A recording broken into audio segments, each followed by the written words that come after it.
Ecclesiastes says it better than anybody else, often quoted. There is nothing new under the sun. And so it is. Everything that was will be. Everything that is will be again.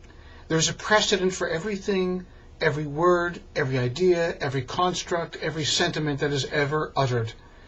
It doesn't simply arise out of a vacuum of nowhere. It has arisen before. We've seen it before, perhaps called by a different name. But it nonetheless ought to be familiar with us. For those of us who look in the pages of history, we always see clues to the present living and future prophecies rolled all into one. This week's Torah reading perhaps contains a kernel of something that is almost prophetic in nature when it starts out talking about the king, Balak, who saw what the nation of Israel did to the Amorites. He suddenly was catapulted into action, realizing that this people, the nation of Israel, was a force to be reckoned with and was determined to destroy them before they had destroyed him. However, he wasn't quite clear about what had already occurred. The Torah quite explicitly states he'd heard what the Jews had done to the Amorites and therefore was moved to call to action.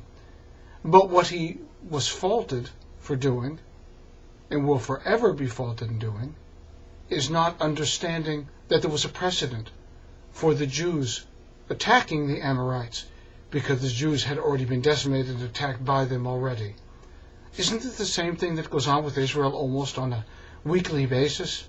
Israel is damned in the press. We find out in recent days how the flotilla caused universal outrage against the Jewish nation. And yet, why is it that it seems that the world has seemed to have had an amnesia about all the things that were a precedent to that event? Unfortunately, for those who do not study the pages of history, as Santayana pointed out, they are going to constantly be doomed to repeat it, pointed out in the parsha called Balak this week. There's another aspect that is worthy of note, totally divorced from this one that we just spoke of a moment ago. Why is it that God would ever give the prophetic insight to a non-Jew? Why would it be that this man Balaam is infused with God's present, God's gift of being a seer? Why would not just God give this gift only to the Jewish people? And I think there are a couple of things that are worthy of note. One of them is that we rarely see the things that we're supposed to see. That when God points us in the direction of holiness, we look around and we ask if there's another direction we should be taking. Instead of looking directly into the eye of God, we look away, saying, is there anyone else out there? And so it is with God's offering the gift of prophecy to the Jewish people who took it and ran with it. Moses, the greatest prophet of all, pointed out to anybody that would hear him, not simply the Israelite nation, but anybody that would hear him, what God wanted to bring to the world. But most of the world turned a deaf ear to him.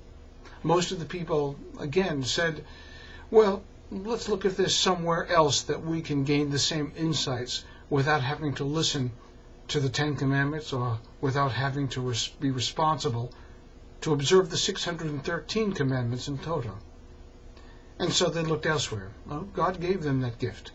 God bestowed it upon this man called Balaam, the gift of prophecy, so that he could enchant the people, and then the people could see for themselves whether true prophecy could be obtained in the guise of somebody who was not infused with the Spirit of God, but only infused with the spirit of prophecy.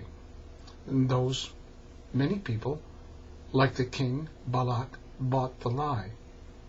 There are many times we're given the opportunity of seeing things as they truly are, and yet turn away, turn a blind eye, and ask for other routes that are more convenient to travel. This is not the way of religion, it's not the way of Judaism, it's certainly not the way of God. Life does not always present itself as being convenient or easy. Life is a struggle, which is why we're called Israel, the nation that struggles with God. That is what it means. For we're perpetually called upon to wrestle with our worser instincts to rise yet to higher levels. Shabbat Shalom.